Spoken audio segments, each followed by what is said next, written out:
తాలిబాన్లు రేపో మాపో పాకిస్తాన్కి పిండం పెట్టేలా ఉన్నారు. ఎందుకు చెడపకురా చెడవు అని ఊరికేనే అనలేదు కదా. ఇప్పుడు ఈ సామెత పాకిస్తాన్కి కరెక్ట్గా సూట్ అవుతుంది. ఆఫ్ఘనిస్తాన్ తాలిబాన్లు ఇంకా తెహ్రీక్ ఈ తాలిబాన్ పాకిస్తాన్లు ఈ రెండు కలిసి ఇప్పుడు పాకిస్తాన్కి చుక్కలు చూపిస్తున్నారు. ఇప్పుడు ఈ పాకిస్తాన్ తాలిబాన్లు ఎవరు, తెహ్రీక్ ఈ తాలిబాన్లు ఎవరు అనే దాని గురించి పూర్తిగా అర్థమయ్యేలా ఎక్స్ప్లెయిన్ చేస్తాను. ఒక లైక్ చేసి సబ్స్క్రైబ్ చేసుకోండి. ఈ తాలిబాన్లలో రెండు గ్రూపులు ఉన్నాయి. ఆఫ్ఘనిస్తాన్లో ఉన్న వారిని తాలిబాన్లు అని పిలుస్తారు. పాకిస్తాన్లో ఉన్న వారిని తాలిబాన్ తెహ్రీక్ ఈ తాలిబాన్ పాకిస్తాన్ అని పిలుస్తారు. ఫస్ట్ మనం ఆఫ్ఘనిస్తాన్లోని తాలిబాన్ల గురించి చెప్పుకుందాం. 1990 మధ్యకాలంలో ఆఫ్ఘనిస్తాన్లో ఒక మిలిటెంట్ గ్రూపుగా తాలిబాన్కి పునాదులు పడ్డాయి. అయితే వీళ్ళు తాలిబాన్లుగా మారడానికి కారణం ఏంటి అనేది ఇప్పుడు చెప్పుకుందాం. అలాగే పాకిస్తాన్ ఎంతకు తెగించిందో అనేది కూడా తెలుసుకుందాం. 1979లో సోవియట్ యూనియన్ ఆఫ్ఘనిస్తాన్ను ఆక్రమించింది. అందుకే ఆఫ్ఘనిస్తాన్ ప్రజల్లో సోవియట్ యూనియన్పై తీవ్రమైన వ్యతిరేకత వచ్చింది. అక్కడ నివసిస్తున్న పుష్టున్ తెగలు, ఇతర సమూహాలు అందరూ కలిసి ముజాహిద్దీన్ అనే పేరుతో సోవియట్ దళాలపై పోరాటాన్ని మొదలుపెట్టారు. ఈ ముజాహిద్దీన్ దళాలకు అమెరికా, పాకిస్తాన్ ఇంకా సౌదీ అరేబియా ఆర్థిక మద్దతు ఇచ్చాయి. ఆయుధాలు కూడా ఇచ్చి, శిక్షణ ఇచ్చి ఆఫ్ఘనిస్తాన్కు మద్దతు ఇచ్చాయి. పాకిస్తాన్ కూడా వీరికి శిక్షణ ఇచ్చింది. అందుకే సోవియట్ యూనియన్ ఆఫ్ఘనిస్తాన్పై పూర్తి ఆధిపత్యం సాధించలేకపోయింది.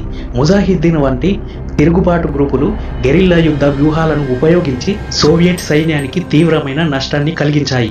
ఆర్థికంగా నష్టపోయారు, ప్రాణ నష్టం జరిగింది. అలా 1989లో సోవియట్ యూనియన్ సైన్యం ఆఫ్ఘనిస్తాన్ని వదిలి వెళ్ళిపోయింది. ఆ తర్వాత కమ్యూనిస్టు ప్రభుత్వం కొన్ని సంవత్సరాలు కొనసాగించినప్పటికీ 1992లో అది కూలిపోయింది. సోవియట్ యుద్ధం తర్వాత ముజాహిద్దీన్ గ్రూపుల మధ్య అధికారం కోసం కొన్ని గొడవలు జరిగాయి. అందుకే ఆఫ్ఘనిస్తాన్ని ఈ గొడవలు అస్తవ్యస్తం చేశాయి. అలా ప్రజలు శాంతి భద్రతల కోసం కొత్త ప్రభుత్వం ఉంటే బాగుంటుంది అని అనుకున్నారు. అలా 1994లో దక్షిణ ఆఫ్ఘనిస్తాన్లోని కాందహార్ ప్రాంతంలో తాలిబాన్ల గ్రూపు ఒకటి తయారైంది. ఈ గ్రూపులో ఎక్కువ మంది పాకిస్తాన్లోని మదర్సాలు అంటే ఇస్లామిక్ పాఠశాలలో చదువుకున్న విద్యార్థులు ఉన్నారు. ఇక్కడ చెప్పుకోవాల్సిన విషయం ఏంటంటే, పాకిస్తాన్ ఉంది కదా, ఆ పాకిస్తానే తాలిబాన్లకు శిక్షణ ఇచ్చి ఆర్థిక సహాయం చేసింది. పాకిస్తాన్ యొక్క ఐఎస్ఐ తాలిబాన్కు సైనిక శిక్షణ ఇచ్చింది, ఆయుధాలు ఇంకా డబ్బు ఇచ్చి వారికి సహాయం చేసింది. అప్పుడే వీరికి ఇస్లామిక్ షరియా చట్టంపై దృష్టి పెట్టే కఠినమైన శిక్ష కూడా ఇచ్చింది. అలా మొదటగా ఆఫ్ఘనిస్తాన్ వాళ్ళని తాలిబాన్లుగా శిక్షణను ఇచ్చి తయారు చేసిందే పాకిస్తాన్. అయితే ఇది మెల్లిమెల్లిగా తాలిబాన్ అనేది ఒక బలమైన శక్తిగా తయారైంది. అయితే ఇక్కడ పాకిస్తాన్కి తాలిబాన్కి శత్రుత్వం ఎందుకు పెరిగిందంటే, పాకిస్తాన్ అనేది తాలిబాన్లని ఉపయోగించుకొని తన అవసరాలకు వాడుకోవాలని చూసింది. అలాగే ఆఫ్ఘనిస్తాన్ ప్రభుత్వాన్ని తన చెప్పు చేతుల్లో పెట్టుకోవాలని ఈ తాలిబాన్లను ఉపయోగించుకొని పెద్ద స్కెచ్ వేసింది. కానీ కథ అడ్డం తిరిగింది. అయితే తాలిబాన్ తన స్వంత ఆలోచనతో పనిచేయాలని నిర్ణయించుకుంది. అందుకే తాలిబాన్ గ్రూపు పాకిస్తాన్ మాటలు అస్సలు వినలేదు, ఎడమకాలితో తన్నింది. ఈ తాలిబాన్ గ్రూపు ఏం చేసిందంటే, పాకిస్తాన్కి వ్యతిరేకంగా పనిచేసే కొన్ని గ్రూపులకు సహాయం చేసింది, వాటితో చేతులు కలిపింది. అలా తాలిబాన్ అనేది పాకిస్తాన్కి కొరకరాని కొయ్యగా మారింది. అలా 2007లో తాలిబాన్ అనేది 2 భాగాలుగా తయారైంది. పాకిస్తాన్ ఆధ్వర్యంలో పనిచేస్తున్న తాలిబాన్ ఉంది కదా, ఆ గ్రూపులోనే కొంతమంది తెహ్రీక్ ఈ తాలిబాన్ పాకిస్తాన్ అనే గ్రూపును స్థాపించారు. తాలిబాన్ అనేది ఒకటే, కానీ ఇది 2 గ్రూపులుగా విడిపోయింది. తెహ్రీక్ ఈ తాలిబాన్ ఏం చేసిందంటే, ఇది పాకిస్తాన్ ప్రభుత్వానికి వ్యతిరేకంగా మారింది. పాకిస్తాన్లో ఉగ్రవాద దాడులు చేసింది. మొదట్లో మనం చెప్పుకున్నాం కదా 2 రకాల తాలిబాన్లు అని, వీళ్ళు ఆ తాలిబాన్ గ్రూపుకు చెందిన వారే. ప్రస్తుతం ఈ తెహ్రీక్ ఈ తాలిబాన్ అనేది ఆఫ్ఘనిస్తాన్లోని కొన్ని స్థావరాలను ఏర్పరచుకుంది. ఆఫ్ఘనిస్తాన్ తాలిబాన్లతో కలిసి పాకిస్తాన్పై దాడి చేస్తుంది.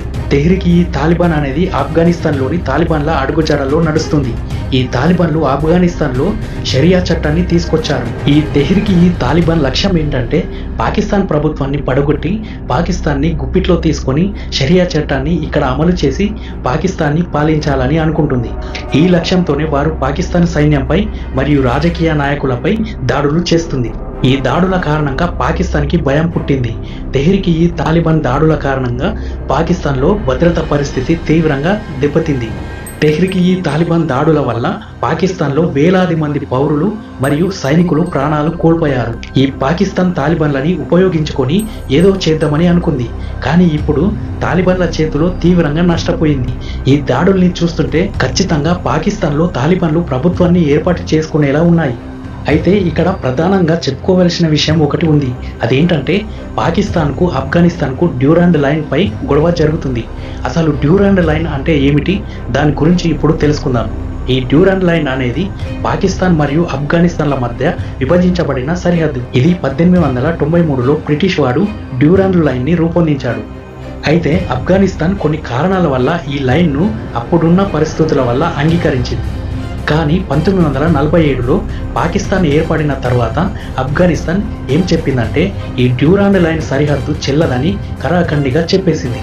ఈ లైన్ వద్దు తొక్కవద్దు, మా భూభాగం మీ పాకిస్తాన్లోకి వచ్చింది, మాది మాకు కావాలి అంటుంది. దీనికి కారణం ఏంటంటే ఇక్కడ కరెక్ట్గా వినండి, అర్థమవుతుంది. డ్యూరాండ్ లైన్ వద్ద పస్తూన్ అనే ప్రజలు నివసించేవారు. ఈ పస్తూన్ ప్రజలు నివసించే భూభాగం ఉంటుంది కదా, ఈ భూభాగం మధ్యలోంచి ఈ డ్యూరాండ్ సరిహద్దు లైన్ రూపొందించారు. ఇక్కడ ఏమైంది అంటే ఈ పస్తూన్ జాతి ప్రజలను విడగొట్టేశారు. అటు కొంతమంది ఇటు కొంతమంది, ఇలా ఈ జాతి దూరం అయిపోయింది. ఇక్కడే పెద్ద సమస్య వచ్చింది. ఈ పస్తూన్లు అనేక తరాల నుండి ఆఫ్ఘనిస్తాన్ లో నివసిస్తున్నారు. అందుకే వారు ఆఫ్ఘనిస్తాన్ ని తన సొంత భూభాగంగా అనుకుంటున్నారు. ఇప్పుడు ఈ లైన్ ద్వారా విడిపోయిన ప్రజలు పాకిస్తాన్ లోని కొన్ని ప్రాంతాల్లో వాజిరిస్తాన్, ఖైబర్ పఖ్తూన్ఖ్వా వంటి ప్రాంతాల్లో పస్తూన్ ప్రజలు చాలా ఎక్కువగా ఉన్నారు. అందుకే ఈ ఆఫ్ఘనిస్తాన్ వాళ్ళు పాకిస్తాన్ లో ఉంటున్న పస్తూన్ ప్రజలు ఎంతవరకు నివసిస్తున్నారో అంతవరకు ఆఫ్ఘనిస్తాన్ కి చెందుతుందని అంటున్నారు. ఇంకో విషయం ఏంటంటే ఈ పస్తూన్ ప్రజలు ఎక్కువగా ఆఫ్ఘనిస్తాన్ లోనే ఉన్నారు. అయితే పాకిస్తాన్ మాత్రం ఈ భూభాగం అంత మాదే అని చెప్పుకుంటుంది. అధికారికంగా తన దేశంలో భాగంగా చూసుకుంటుంది. కానీ ఆఫ్ఘనిస్తాన్ మాత్రం ఈ భూభాగం మాదే అని అంటుంది. పస్తూన్ల ప్రాంతాన్ని తిరిగి దక్కించుకోవాలని ప్రయత్నాలు చేస్తుంది. కానీ ఇప్పుడు మాత్రం మొత్తం పాకిస్తాన్ని పూర్తిగా ఆక్రమించుకోవాలన్న కసితో తాలిబాన్లు విశ్వ ప్రయత్నాలు చేస్తున్నారు. దాడులకు తెగబడుతున్నారు. ముప్పు తిప్పలు పెట్టి పాకిస్తాన్కి నిద్ర లేకుండా చేస్తున్నారు. ఈ తాలిబాన్లు ఎంత మొండివారు అంటే ఆఫ్ఘనిస్తాన్ని అమెరికా 2001 నుండి 2021 వరకు అంటే 20 ఏళ్ల పాటు ఆధీనంలో ఉంచుకుంది. కానీ అప్పటి నుండి తాలిబాన్లు అమెరికాతో పోరాటం చేశారు. అమెరికా సైన్యం ఆఫ్ఘనిస్తాన్ని వదిలిపోయేలా చేశారు. తాలిబాన్లు చేసిన దాడిలో అమెరికాకి పెద్ద ఎత్తున సైనికులు చనిపోయారు. అమెరికాకి చాలా డబ్బులు ఖర్చయిపోయాయి. అలా ఆఫ్ఘనిస్తాన్ని వదిలి వెళ్లిపోయేలా చేశారు తాలిబాన్లు.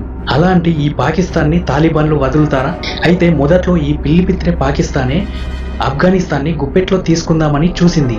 కానీ చివరికి ఇలా దారుణమైన పరిస్థితుల్లోకి వెళ్ళిపోయింది. ప్రస్తుతానికి తాలిబాన్లు పాకిస్తాన్పై దాడి చేస్తూనే ఉన్నారు. ఇప్పుడు 15,000 మంది తాలిబాన్ యోధులు పాకిస్తాన్పై దండయాత్రకి బయలుదేరారు. చెడపకురా చెడేవు అని ఊరికేనే అనలేదు కదా. ఫ్రెండ్స్, నా ఎక్స్ప్లెనేషన్ మీకు నచ్చిందని అనుకుంటున్నాను. దీనిపై మీ అభిప్రాయాన్ని తెలియజేయండి.